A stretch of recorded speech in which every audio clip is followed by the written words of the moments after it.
last talk for this session is from Leonid Danushevsky. Did I get that right? It's pretty close. From TMVC Research Hub and Codes. And the title of the talk is New Development in Laser Ablation ICPMS in the Field of Mineral Characterization. Good afternoon, everyone, and thank you for the invitation to come and share with you what we do in Hobart in the area of mineral analysis. I'll very quickly describe to you the latest results from Codes Analytical Laboratories.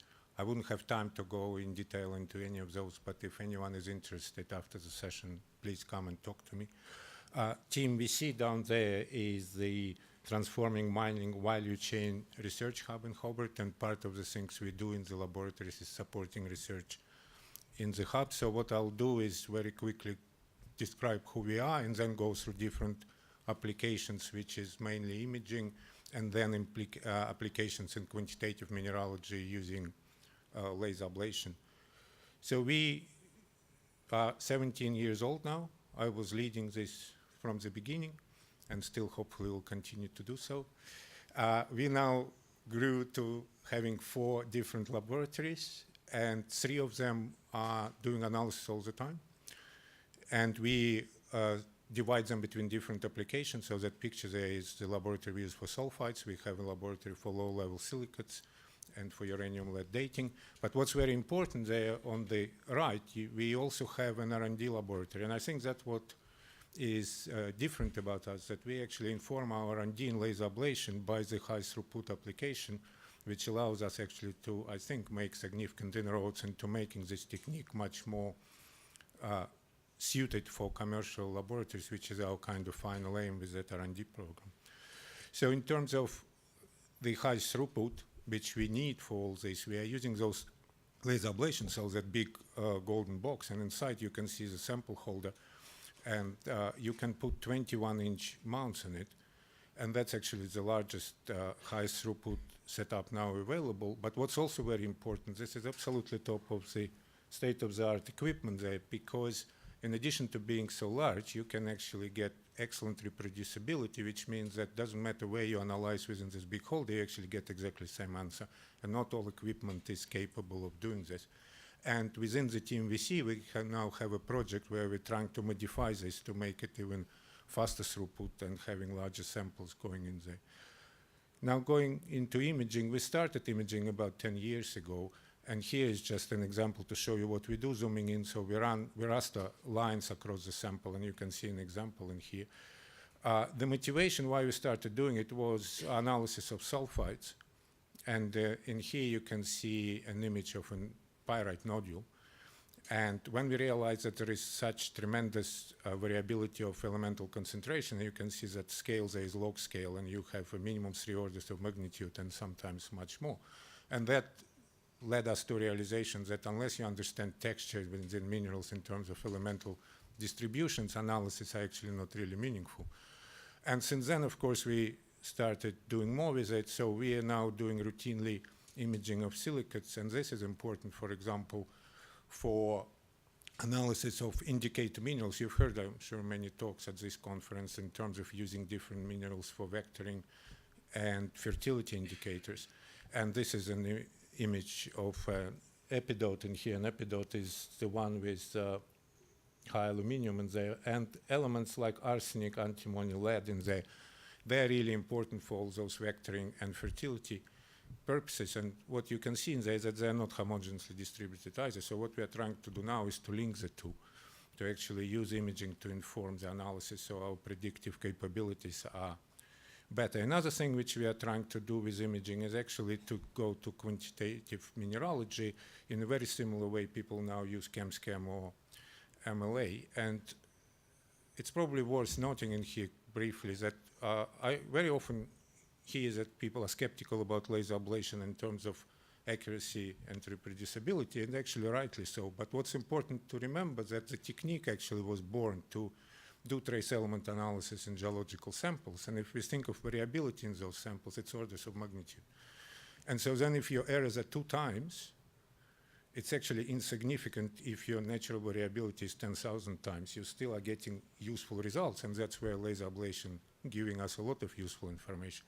But if you want to move to something like this, which you see on this slide, that's a completely different game. We need to transform the technique to be able to give us uncertainties within single %, similar to, let's say, ACM uncertainties.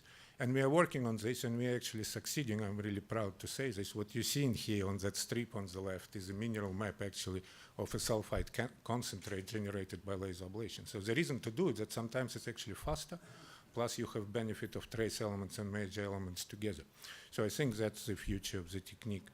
Another thing which we are doing in this space is actually sizing the microinclusions. And that's, again, an example where we took high-resolution ACM, that's the top part of the slide, and found lots of nano-size gold inclusions. And then we did rastering with laser ablation over the same area, and we are coming up with algorithms how to actually invert this data and to get the sizes of inclusions, and you can see the two histograms in there. And I think we are doing very well, and my hope is that within a year that will actually be publicly finally available. We'll get it to the point where we are happy for people to use it without an expert knowledge of how it works.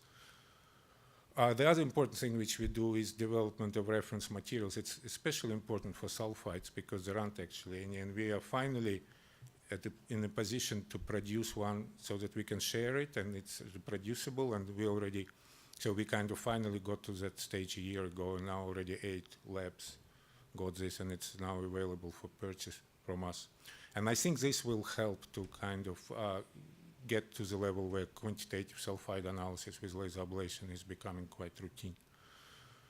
The other thing, and I hope I'll have time to get to the end in here, is what you're seeing here is that's our R&D lab, and that instrument in there is a time-of-flight mass spectrometer. And I actually think that this is the future of laser ablation, that if I did this talk in 5 or 6 years' time from now, everyone would be using those. At the moment, it's actually the only one instrument on the planet which is in a geological lab. It's a very new technology. It's not ready yet for high throughput, but we wanted to get it so that we are part of that development. One important point with this to fully kind of utilize the benefits of it, what's really needed is what's called ultra-fast washout sample cells. I know it's kind of a mouthful and I don't have time to explain what it is, but they would allow us to quantify single shots, single laser shot, full elemental analysis. And the importance of this is that a single laser shot removes about 0.2 microns, so 200 nanometers of the sample. So it's an excellent vertical resolution when you drill the holes, and at the moment we can't do this. So we are working on this. We have a prototype. Again, I'm hopeful it will lead to something. Now, why we would want to do it, it's for analysis of sample like this. So this is kind of a base metal or a typical sample. You have 4 sulfides, lots of inclusions in there, and what we kind of do is this is our laser beam size, so we want to analyze minerals. And if you do it in that position with this instrument which we now have, this is what you'll get. So here is kind of time or depth as we are drilling. As I said, every one reading it's a single shot, so resolution between readings is 200 microns. You can see we are drilling through pyrite. This is iron, and the signal is decreasing because the hole is getting deeper and less material is getting out. But if you have a look at lead, for example, what we now can very clearly see is those inclusions of galena. But what we also can see is that in pyrite there is a structurally bound lead.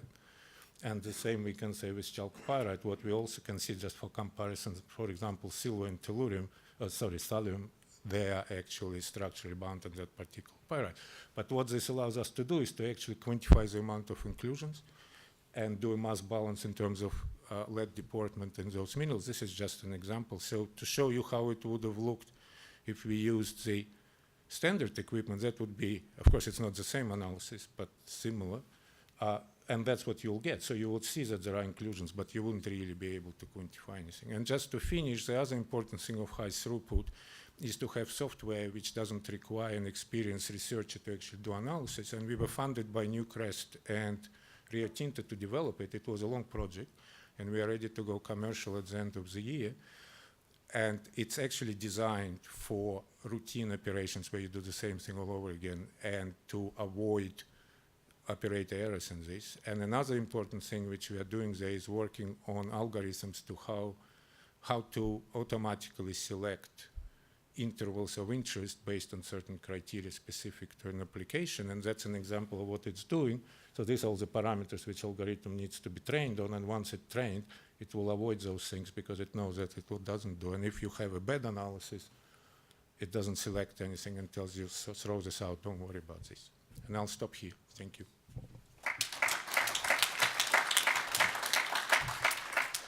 Any questions?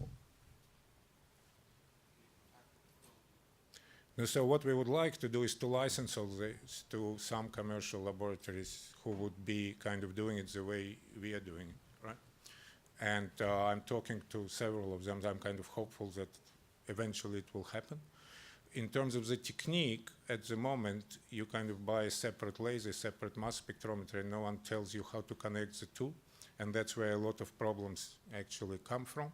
But what we are offering, so we spend a lot of time over the last 5 years so trying to understand how to best do it.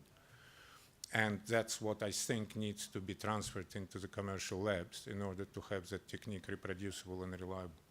And I think it will happen. If you think of what was happening with electron microprobes 30 years ago, it was a very similar market where there were many operators, and now it's almost one left, but who does it well? So I think with laser ablation, it will be very similar situations, if I answered your question.